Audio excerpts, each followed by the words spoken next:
Hello नमस्कार दोस्तों, माँ जी के स्टडी ऑफिशियल में आपका स्वागत है। तो चलिए शुरू करते हैं। आज आपके लिए लाए हैं टॉप 30 क्वेश्चन जीके का। चलिए शुरू करते हैं। पहला क्वेश्चन है आपका, भारत में सबसे अधिक वर्षा वाला प्रसिद्ध स्थान मौसिनराम किस राज्य में है? तो मेघालय मौसिनराम अत्यधिक वार्षिक वर्षा के लिए विश्व भर में प्रसिद्ध है। तो इसका सही उत्तर हो जाएगा आपका मेघालय, जो कि बी है। अगला सवाल है आपके लिए, भारत में मानसून की दिशा मुख्यतः किस महासागर से प्रभावित होती है? तो इसका सही जवाब हो जाएगा बी। भारतीय मानसून प्रणाली हिंद महासागर क्षेत्र की मौसमी पवनों और तापमान के अंतर काफ़ी प्रभावित होती है, इसीलिए इसका सही उत्तर जो हो जाएगा वो बी हो जाएगा, हिंद महासागर। अगला सवाल है आपके लिए, सुंदरवन किस प्रकार के वन के प्रसिद्ध है?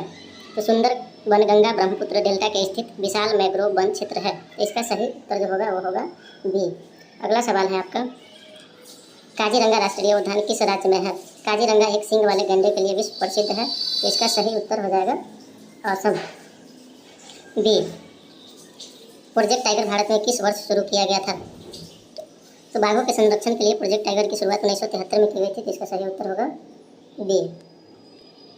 भारत में सिक्के जारी करने का अधिकार किसके पास है? भारत में सिक्के भारत सरकार जारी करती है, जबकि अधिकांश बैंक नोट आरबीआई जारी करती है। तो इसका सही उत्तर जो है वो हो जाएगा बी, भारत सरकार। अगला सवाल है आपके लिए, भारत में बैंक नोटों पर हस्ताक्षर किसके होते हैं? तो रुपया एक के नोट को छोड़ करके, 1 रुपया का नोट छोड़ करके अधिकांश भारतीय बैंक नोटों पर आरबीआई गवर्नर के हस्ताक्षर होते हैं। तो इसका सही उत्तर हो जाएगा सी। अगला सवाल है आपका, एसीबीआई का मुख्य कार्य किस क्षेत्र को नियंत्रित करता है? तो एसीबीआई यानी security and exchange board of India भारतीय प्रतिभूति बाजार का नियामक है। तो इसका सही उत्तर होगा बी। अगला सवाल है आपके लिए, भारत में नीति आयोग का अध्यक्ष कौन होता है? भारत का प्रधानमंत्री नियुक्ति आयोग का पदेन अध्यक्ष होता है। तो इसका सही जवाब हो जाएगा बी, प्रधानमंत्री।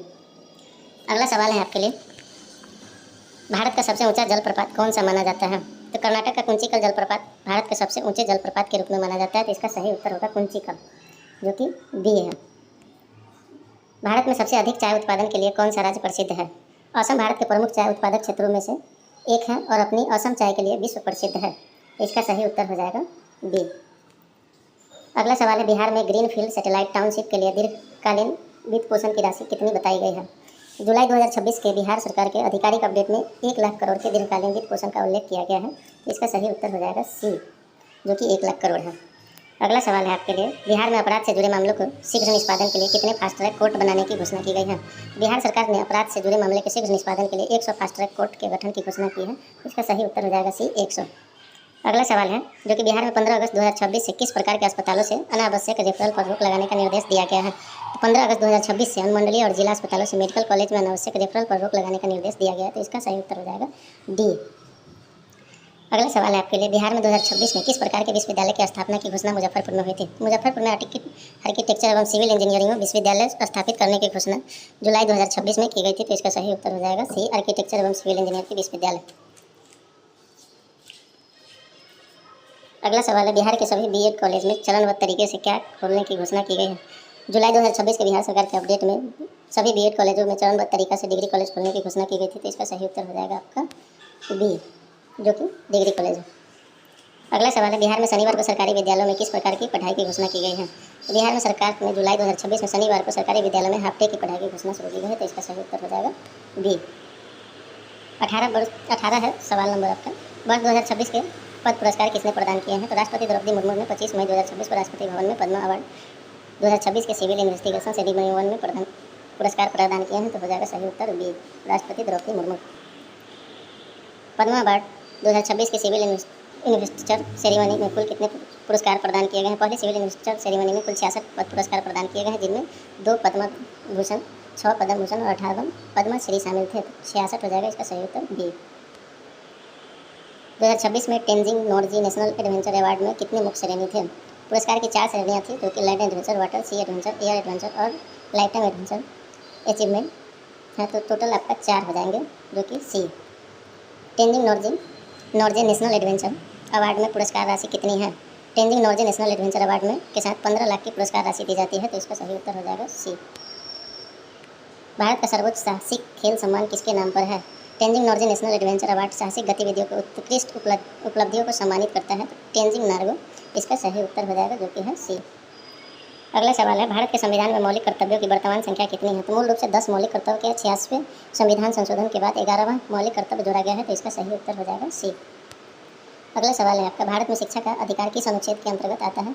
अनुच्छेद 21A के तहत 6 से 14 वर्ष के बच्चों के लिए निःशुल्क और अनिवार्य शिक्षा का प्रावधान है। तो इसका सही उत्तर हो जाएगा बी, अनुच्छेद 21। अब चलते हैं अगला सवाल की ओर। तो अगला सवाल है आपका, भारतीय संविधान में मूल संरचना सिद्धांत किस मामले से संबंधित है? तो 1973 के केशवानंदन भारती मामले में सर्वोच्च न्यायालय ने संविधान के मूल संरचना सिद्धांत को स्थापित किया है। तो केशवानंद भारती मामला है, तो ये हो जाएगा आपका बी। अगला सवाल है आपका, अर्थशास्त्र नामक प्रसिद्ध ग्रंथ के लेखक कौन माने जाते हैं? तो कौटिल्य, जिसने चाणक्य विष्णुगुप्त भी कहा जाता है, तो अर्थशास्त्र का लेखक माना जाता है। तो आपका सही उत्तर हो जाएगा बी, कौटिल्य। अगला सवाल है आपका, भारतीय संविधान में संशोधन की प्रक्रिया किस अनुच्छेद में की गई है? तो संविधान में संशोधन की प्रक्रिया मुख्य रूप से अनुच्छेद 368 में दी गई है। तो आपका सही उत्तर हो जाएगा बी, 356। अगला सवाल है आपका, पूर्ण स्वराज का प्रस्ताव कांग्रेस के किस अधिवेशन में पारित हुआ था? 1929 के लाहौर अधिवेशन में पूर्ण स्वराज को कांग्रेस का लक्ष्य घोषित किया गया था। तो ये आपका हो जाएगा सही उत्तर बी। अगला सवाल है आपका, मानव शरीर में ऑक्सीजन का परिवहन मुख्य रूप से किसके द्वारा होता है? तो लाल रक्त कोशिका में पाया जाने वाला हीमोग्लोबिन फेफड़ों से ऑक्सीजन को शरीर के विभिन्न भागों तक पहुंचाता है। तो ये हो जाएगा आपका हीमोग्लोबिन, जो कि हो जाएगा बी, सही उत्तर। आपका लास्ट सवाल है, जो कि सूरज के प्रकाश से मानव शरीर में मुख्य रूप से कौन सा विटामिन बनता है? सूरज की UV के किरणों की सहायता से त्वचा में विटामिन डी का निर्माण होता है। तो इसका सही उत्तर हो जाएगा डी, जो कि सूर्य से मानव शरीर में मुख्य रूप से विटामिन डी मिलता है। चलिए आज के सवाल में आप लोग कमेंट करके बताइए तो इसमें से सही जवाब आप लोगों को क्या क्या मालूम था। और ऐसे ही सवाल के लिए PDF अगर आवश्यकता हो तो आप टेलीग्राम चैनल से जुड़ करके आप वहाँ पे PDF टाइप कर सकते हैं। धन्यवाद।